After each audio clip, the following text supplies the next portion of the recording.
Par principe, on remplace un roi par un prince. Mais David, serviteur qu'il était, est devenu roi. C'est par le sens du sacrifice pour les autres qu'on devient roi. Donc il y a quelque chose que tu peux donner aux autres, quand bien même que tu n'as rien. La chose de Dieu qui est en toi, certainement, elle te donnera accès à ta liberté. Comme Jésus, roi qu'il était, s'est fait serviteur en lavant le pied de ses disciples. La grande et vraie foi, ce n'est pas d'obtenir des choses pour soi-même, mais pour les autres, en étant à les servir, aider, relever et soutenir.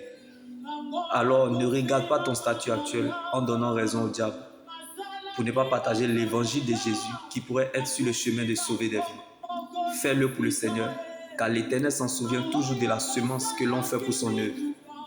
Comme Paul et Silas étaient en prison, l'évangile n'était pas prisonnier.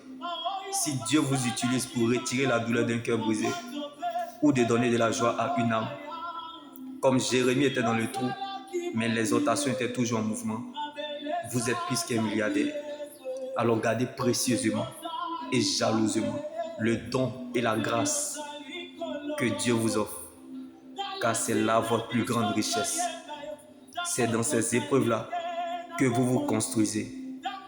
Prêcher, servir Dieu, c'est servir les hommes. C'est une opportunité, car c'est profiter de la sécurité divine. Que la grâce de Dieu soit sur vous et que Dieu prenne la forme de ce qui vous manque au nom de Jésus-Christ. Demeurez bénis. Shalom.